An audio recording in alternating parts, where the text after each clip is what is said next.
Boa noite. Na missa inaugural do pontificado, o Papa Francisco parecia dar um recado ao Brasil.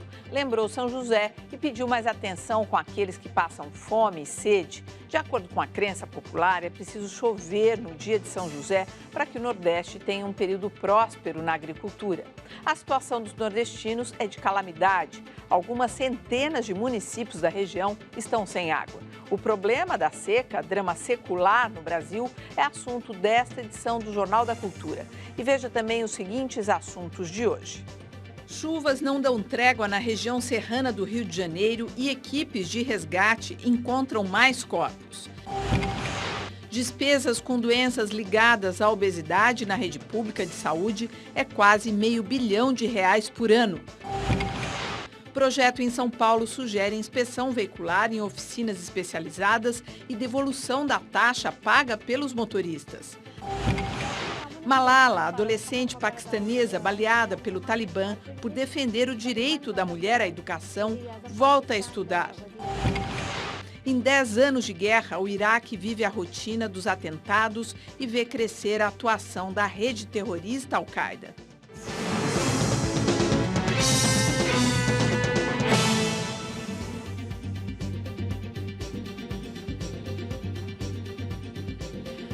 Na bancada temos hoje a Arline Clemcha, professora de História Árabe da USP, e Mário Sérgio Cortella, filósofo e professor da PUC aqui de São Paulo. Começou hoje oficialmente o pontificado de Francisco. O Papa rezou uma missa com a presença de vários líderes mundiais, entre eles a presidente Dilma Rousseff. Direto do Vaticano, o repórter Ricardo Ferraz tem os detalhes. Boa noite, Ricardo. Boa noite, Poli. Durante a missa inaugural, o Papa Francisco fez aquilo que já mostra-se como sendo uma marca do seu pontificado. Ele quebrou várias vezes o protocolo e durante a homilia ele falou em favor dos pobres e também do meio ambiente, como mostra a reportagem. A fé que reúne multidões e supera fronteiras. Bandeiras de vários países coloriram a Praça São Pedro na missa inaugural do Papa Francisco. Nações vizinhas caminharam na mesma direção para vivenciar um daqueles momentos capazes de marcar a memória para sempre. Uma oportunidade única, né? É parte da história, é emocionante fazer parte da história.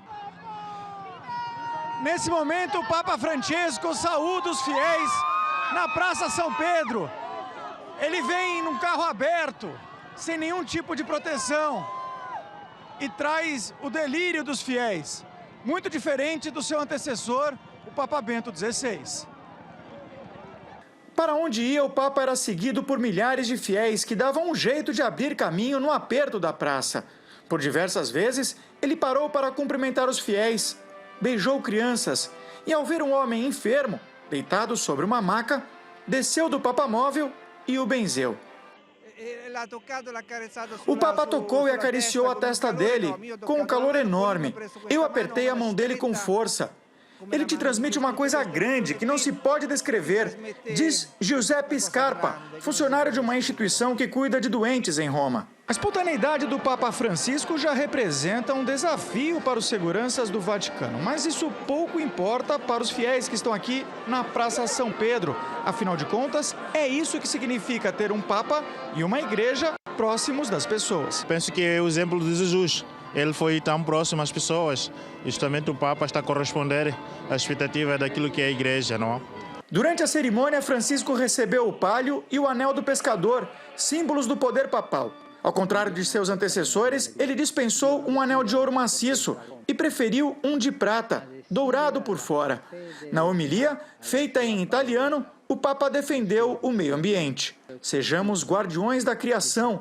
Não deixemos que sinais de destruição e morte acompanhem o caminho desse nosso mundo. Ao falar sobre o papel do Papa, Francisco lembrou de São José, santo homenageado pela Igreja Católica no dia de hoje, e disse que ele deve olhar pelos mais carentes.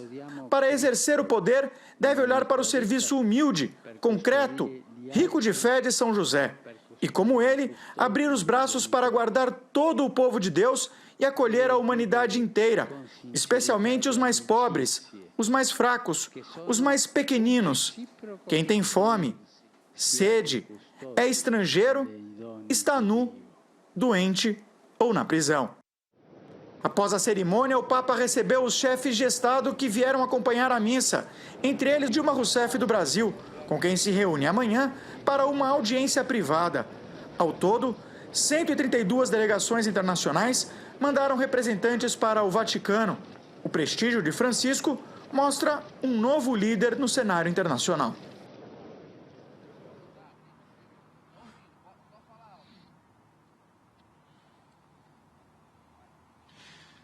Bom, e amanhã a presidente Dilma Rousseff deve tratar com o Papa a respeito da Jornada Mundial da Juventude, um evento da Igreja Católica, um encontro entre os jovens e o Papa, que acontece no mês de julho no Brasil. Só para se ter uma ideia do tamanho desse evento, a Igreja Católica acredita que ele deve mobilizar mais pessoas do que a Copa de 2014. Existe também a expectativa de uma turnê do Papa pelos países da América Latina, já que muitos presidentes que estiveram presentes aqui na missa inaugural hoje fizeram esse convite para o Papa Francisco. E a julgar pelo espírito franciscano, é bem capaz de ele aproveitar a viagem ao Brasil para economizar passagem de avião e fazer sim aí essa turnê. Ele quer tratar inclusive da integração da América Latina, já deu sinais disso no encontro de ontem com a presidente da Argentina, Cristina Kirchner.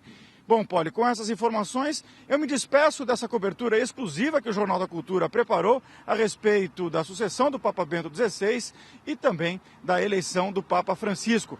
Foi um prazer para mim e para o cinegrafista Alexandre Fortes estar aqui presente e passar essas informações para o nosso público. Espero que vocês tenham gostado. Boa noite. Obrigada, Ricardo. Parabéns pelo trabalho. A gente que vibrou aqui à distância com a cobertura do Jornal da Cultura. Agora, como até o Ricardo está voltando, a festa está acabando. E agora? Pois é belíssimo ter um Papa animado. Depois de 8 anos quase, de um pontificado, né, de Bento XVI, um pouco mais introjetado, mais fechado, isso anima.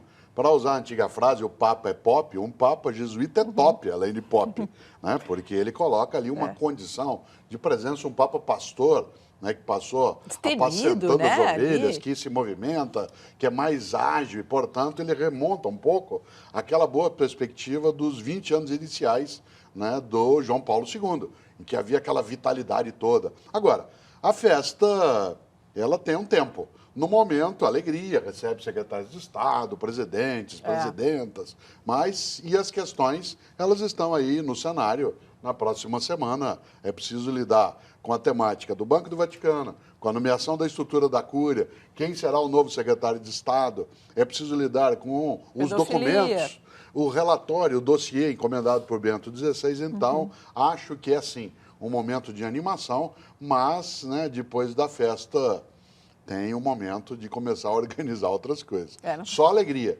mas ela não é tão duradoura o tempo todo, né?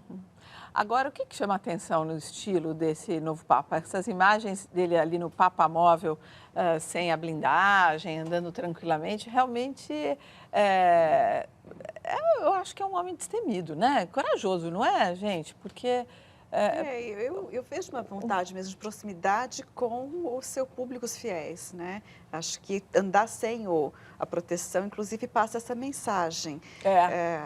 A gente não sabe até quando ele vai poder continuar fazendo isso, dado que acarreta um problema mesmo de segurança. Agora, os 2 papas anteriores, eles viveram situações no dia a dia, na infância, da juventude, ligadas a situações de terror. Seja João Paulo II, em relação ao início do nazismo e depois o domínio soviético, né, quando Karol Wojtyła, seja o próprio Ratzinger, como ele mesmo, participante de parte do nazismo logo no início, esta ideia do que você chama de destemido, um pouco esse modo latino, um pouco mais solto, porque João Paulo II também fazia isso, até o atentado. Até o atentado. É claro que depois a própria segurança exigiu. É absolutamente simpático o que ele vem fazendo. Essa simpatia, ela encanta, inclusive quem não é do mundo católico começa a apreciar. Dá um alento muito grande mesmo imaginar.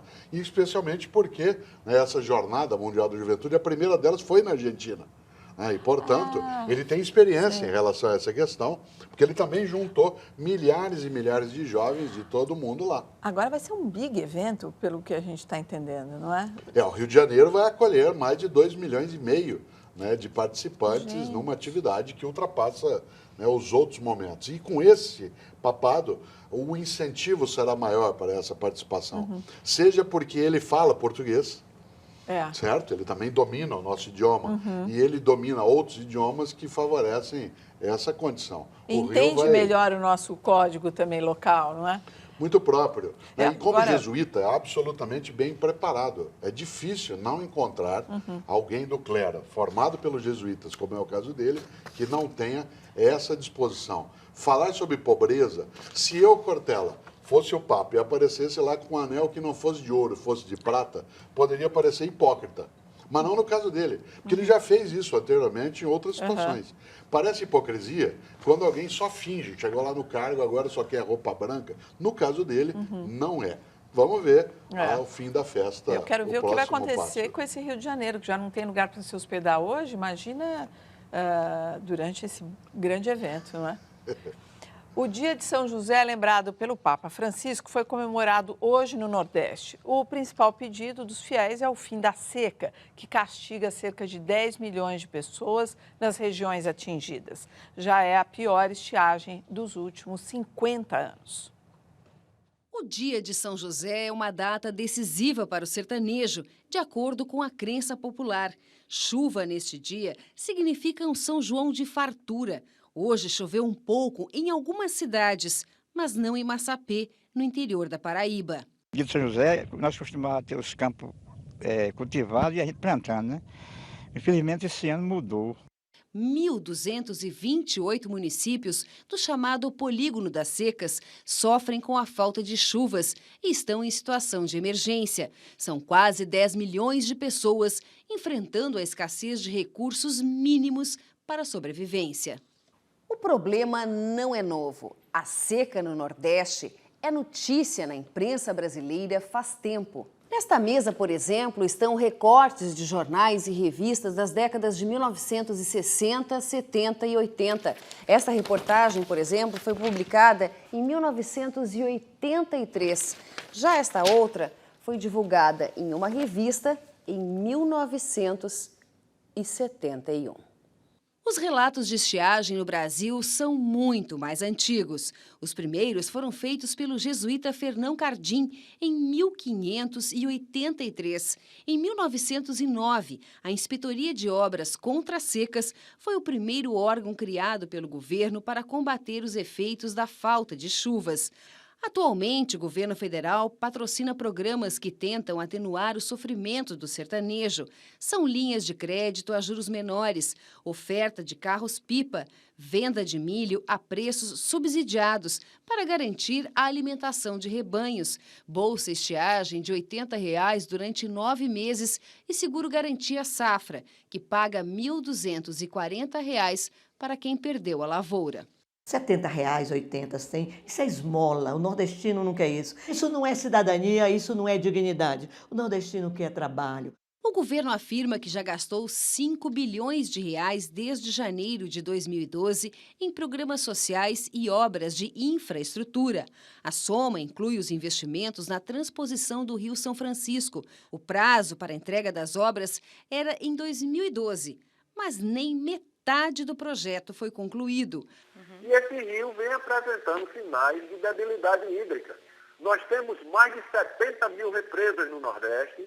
É o maior volume de água represado em regiões semiáridas do mundo. Então, a solução do problema do abastecimento deveria partir para a busca dessas águas que existem nas represas e não ir buscar no São Francisco. O historiador Marco Antônio Villa lembra que a seca é um fenômeno permanente. O que precisa mudar é a forma como o governo busca soluções. O coronelismo ainda existe na região. Só é possível, creio, transformar efetivamente a região em um projeto de médio e longo prazo com a ação do governo central sem a intermediação das oligarquias regionais. Chega a 27 o número de mortos nos deslizamentos em Petrópolis, na região serrana do Rio de Janeiro.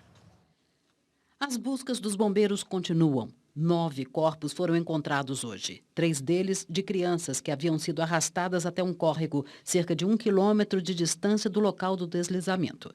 Cães farejadores ajudam a localizar os desaparecidos. Pelo menos 10 pessoas ainda não foram encontradas.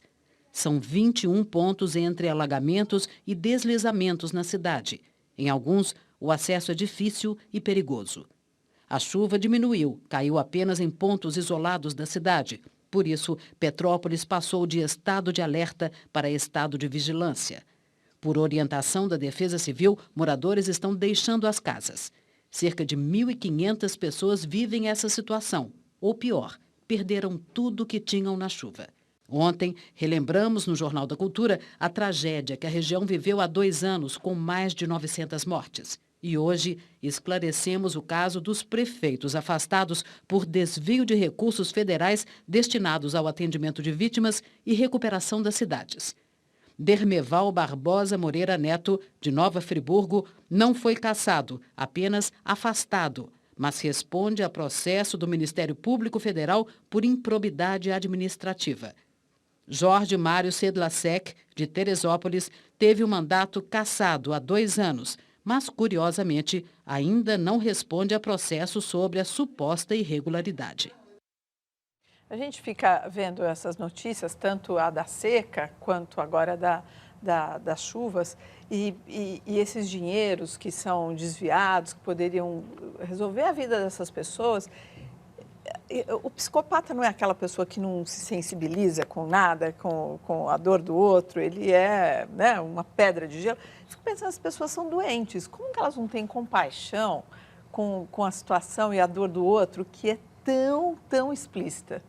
Não é? Eu estou viajando aqui. Né, eu acho que a psicopatia, nesse caso, ela está aliada a algo que é muito mais uma safadeza, uma canalice do que de fato. Porque até se diria que o psicopata ele está apropriado por uma doença, né? Mas não é o caso. Você encontra várias pessoas que se beneficiam da miséria, né, do desespero, né, do fracasso, da condição de vida de outras pessoas. Eu digo sempre, há muitos anos, que situações desse tipo, na área pública, eu sei porque eu fui secretário também, numa cidade como São Paulo, um agente público que desvia recursos da população, seja ele do serviço legislativo, executivo ou no judiciário, o tipo de crime que ele tem que ser indicado e processado é tentativa de homicídio, né, ou de homicídio qualificado.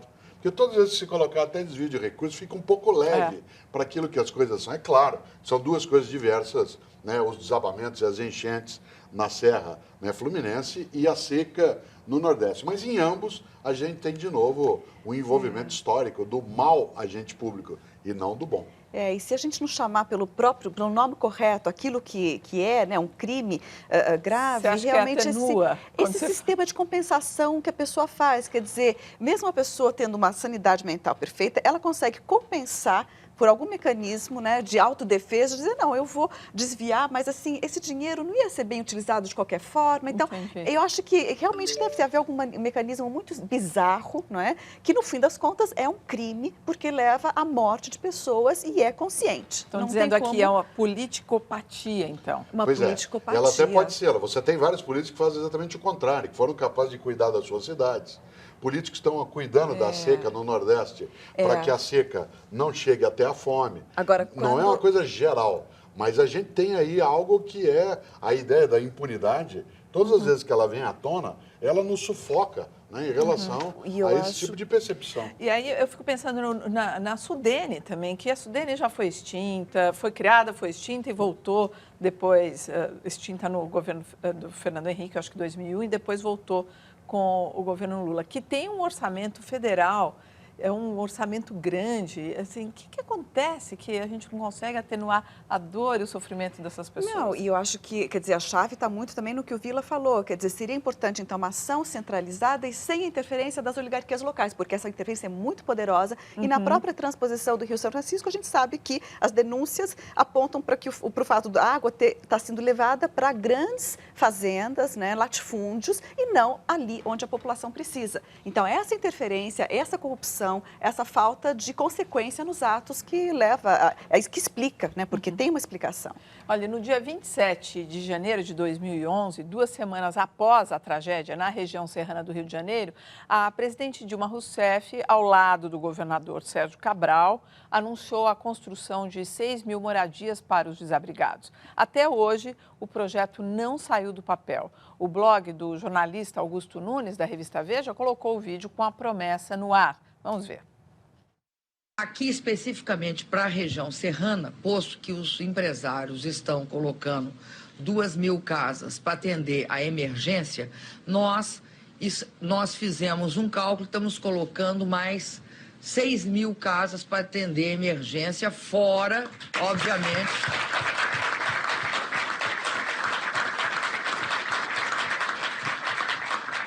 do conjunto do Minha Casa Minha Vida, que aqui para a região do Rio de Janeiro é bem mais que isso.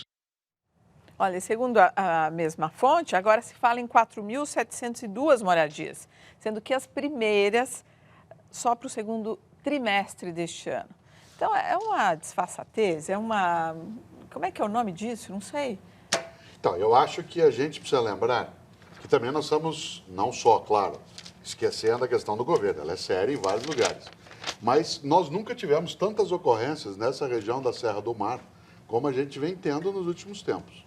Em sequência, Angra dos Reis, a Serra Fluminense, parte do litoral norte de São Paulo, quer dizer, afora ou a incúria, né, do agente público existe também. Nós estamos mexendo na natureza em algum lugar, perto das grandes metrópoles desse país. Está acontecendo algo que nós não estamos prestando atenção. Porque a gente ouvia falar, vez ou outra, de problema assim, né, na Serra Fluminense. Mas essa frequência, nos últimos 3, 4 anos, inclusive, repito, né, no nosso litoral norte do estado de São Paulo, né, a última vez que a gente teve, de fato, não sei se vários lembram, em 1966, uma grande tromba d'água em Caraguatatuba, etc. Agora, vem sendo frequente. Quer dizer, ao lado da ação pública, preciso pensar também o que nós estamos mexendo. Eu acho que é verdade, você tem razão. Mas, assim, essas promessas, que elas têm um tamanho e aí não vem nem 10% do que foi prometido. E aí o telespectador acompanha aqui no Jornal da Cultura que o governador do Rio quer o dinheiro dos royalties, sei lá para quê. Então, assim, é uma conta que não fecha do ponto de vista da administração pública, Cortella. Sim, não claro. É? Por isso que eu acho que a palavra certa é vítima. Né? Há pessoas que são vitimadas por uma maneira de organizar, de ordenar o trabalho, né, de governo em várias dimensões, que ele é ruim. Mas tem o cidadão também. Por exemplo, quando se falava da seca no Nordeste, que uma pessoa dizia, o nordestino ele quer emprego. Bom, parte do emprego está no Sudeste. Aí o nordestino vem para o Sudeste, parte do sudestino diz, esse povo vem aqui só para trabalhar, vai legislação para ver se ele não tem acesso ao serviço. Então, essa ideia ela não pode ser cínica, ela tem que ser concreta. O Fundo de Solidariedade de São Sebastião, no litoral norte de São Paulo, recebe doações para os desabrigados. Fica na rua Sebastião Silvestre Neves, 128, no centro da cidade. Outros locais de doações você encontra no nosso site, aqui do Jornal da Cultura, na página do C+.